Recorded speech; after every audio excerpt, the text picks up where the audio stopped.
नमस्कार दोस्तों। हम सारे देशवासियों का इतना तो कर्तव्य है ही कि भारत पूरे वर्ल्ड में कहाँ स्टैंड करता है, भारत की क्या रैंक है इस पूरे वर्ल्ड में, क्या पोजीशन है इस पूरे वर्ल्ड में। तो आज हम इस वीडियो में जानते हैं कि इंडिया का रैंक क्या है, इंडिया कहाँ लाई करता है इस पूरे वर्ल्ड में। इंडिया का education system, health system, economical system, technological system का क्या क्या रैंक है, आज हम इस वीडियो में देखते हैं। तो शुरुआत करते हैं इसके इकोनॉमिक पावर हाउस से। इंडिया का इकोनॉमिक पावर हाउस, तो भारत अभी जो इकोनॉमी में रैंक है वो 6th लार्जेस्ट इकोनॉमी बन गया है, जो पहले 4th लार्जेस्ट इकोनॉमी था। ऐसा क्यों हुआ, 4th लार्जेस्ट इकोनॉमी से 6th लार्जेस्ट इकोनॉमी क्यों बन पाया? क्योंकि भारत का जो करेंसी है रुपया, इसका लगातार वैल्यू डिक्रीज़ कर रहा है। इसी डिक्रीज के कारण इसका जो इकोनॉमी का रैंक है वो 4 से स्लिप होकर 6 में आ गया। और फिर भी इंडिया में सबसे फास्टेस्ट ग्रोइंग इकोनॉमी है। दुनिया में सबसे तेज़ी से बनने वाला जो इकोनॉमी है वो इंडिया ही है। India is the fastest growing economy. इसके अलावा सेकेंड में हमारे पास क्या है, technological and soft power leadership. हमारे देश में टेक्नोलॉजी को जो फ्यूल करने का काम करता है वो इसरो है, इंडियन स्पेस रिसर्च ऑर्गेनाइजेशन, जो अलग अलग चीज़ों को रिसर्च करने का काम करती है, जांच पड़ताल करने का काम करती है। हमारे यहाँ डिजिटल मार्वल्स जैसे कि यूपीआई पेमेंट सिस्टम है, जिससे आज हम लोग अपना सामान का जो ट्रांजैक्शन है काफ़ी इजी हो गया है। हम लोग पूरे वर्ल्ड के फार्मेसी कहलाते हैं। India are known as pharmacy of the world because Bharat जो है वो बहुत सारे देशों को काफ़ी कम दामों पर मेडिसिन और वैक्सीन देने का काम करता है, वो और कोई देश नहीं करता है। तो इंडिया जो है वो फार्मेसी ऑफ द वर्ल्ड है, क्योंकि हम देशों को सस्ता मेडिसिन देते हैं और वैक्सीन देते हैं। इसके अलावा अगर हम तीसरा बात करें तो इसका जो तीसरा फैक्टर आता है वो आता है बाबू हमारा डेमोग्राफिक डिवाइडेंड। भारत में सबसे ज़्यादा आबादी है। इंडिया अभी सबसे largest populated country in the world, और इसमें भी सबसे ज़्यादा जो आबादी है वो यंग पॉपुलेशन।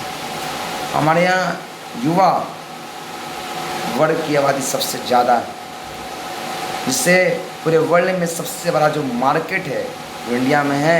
और हमारे पास इनर्जेटिक वर्क फोर्स है। इस इनर्जेटिक वर्क फोर्स से हम देश के अंदर सारी गरीबी को दूर कर सकते हैं, रोज़गार को पैदा कर सकते हैं, देश की अर्थव्यवस्था को नंबर 1 पे ले जा सकते हैं, अगर हम अपने इनर्जेटिक वर्क फोर्स को लगातार करते रहें तो। चौथा में हमारे पास मिलिट्री पावर हाउस भी। अभी India 4th most powerful military rank में आता है, पूरे वर्ल्ड में 4th लार्जेस्ट एंड पावरफुल। हमारा जो डिफेंस बजट है वो करीबन $75 मिलियन है, यानी $75 मिलियन रुपया खर्च किया जाता है हमारे डिफेंस के ऊपर, हमारे सुरक्षा कर्मियों के ऊपर। वहीं एयर पावर में जो हम लोग का रैंक है वो 3rd strongest in the world है। नेवी में बात करें तो हमारे सरकार ने ब्लू वाटर नेवी चलाया है ताकि इसके कैपेबिलिटी को और बढ़ाया जाए, और जो हम लोग का इंटरेस्ट है मेरीटाइम में और इसको और सिक्योर किया जाए। ये सारा तो विशेषता है कि हमारे यहाँ जो है इकनॉमी 6th लार्जेस्ट है, फास्टेस्ट ग्रोइंग इकनॉमी है, we are known as pharmacy of the world. हमारे यहाँ यंग पॉपुलेशन है, हम 4th लार्जेस्ट मिलिट्री हैं, 3rd लार्जेस्ट एयर पावर हैं, ब्लू वाटर नेवी है। लेकिन हमारे देश में चैलेंजेस भी हैं, हमारे देश में चुनौतियाँ भी काफ़ी ज़्यादा हैं। सबसे पहला क्या है, हमारे देश में इकोनॉमिक वल्नरेबिलिटी, हमारे यहाँ गरीबी काफ़ी ज़्यादा अभी भी है, बेरोज़गारी अभी भी ज़्यादा है। जो गरीबी का मेन कारण है, सबसे बड़ा कारण ये दिखता है कि हम लोग ऑयल इंपोर्ट पर ज़्यादा डिपेंडेंट है।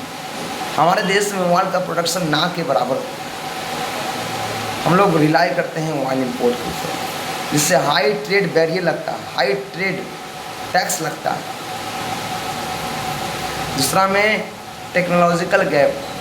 हमारे देश में पूरा वर्ल्ड ने एआई सिस्टम को काफ़ी अच्छा किया है, लेकिन हमारे देश ने एआई ट्रेड सेट को ज़्यादा बेहतर नहीं कर पाया। क्योंकि हमारे यहाँ चीप मैन्युफैक्चरिंग और कंप्यूटिंग इंफ्रास्ट्रक्चर की कमी है। हमारे यहाँ चीप का मैन्युफैक्चरिंग बहुत कम किया जाता है, कंप्यूटिंग इंफ्रास्ट्रक्चर काफ़ी कम है, जिसके तहत AI का जो शिफ्ट हुआ है, आज हम लोग इसमें ज़्यादा विकास नहीं कर पाए हैं। लोग कहाँ जाते हैं? लोग जाते हैं ताइवान, लोग जाते हैं साउथ कोरिया, लोग इंडिया नहीं आते हैं, क्योंकि इंडिया में चिप का मैन्युफैक्चरिंग ही नहीं किया जाता है। इंडिया में कंप्यूटिंग का इंफ्रास्ट्रक्चर ही नहीं है। फिर से वही बात है, हमारे यहाँ इंफ्रास्ट्रक्चर का बहुत भारी कमी है, जो सरकार को पूरा करनी चाहिए। सरकार सोई हुई रहेगी तो हमारा देश का अर्थव्यवस्था कैसे आगे बढ़ेगा, हमारे देश का विकास कैसे होगा? सरकार को यहाँ पर उत्तरदायी होना चाहिए, अकाउंटेबल होना चाहिए, लेजिटिमेट होना चाहिए और रिस्पॉन्सिबल होना चाहिए अपने देश के प्रति, अपने देश के विकास, अपने देश के लोगों के प्रति। अगर वो नहीं है तो उन्हें होना चाहिए।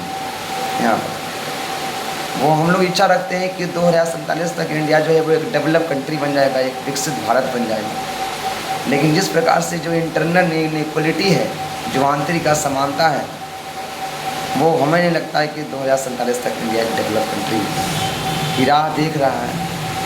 अगर हम लोगों ने इसी प्रकार से अगर अपने काम को चलाया तो बहुत मुश्किल है 2047 तक एक डेवलप कंट्री बनने का सपना, एक विकसित देश बनने का सपना। विकसित देश हम ही लोग बनाएंगे।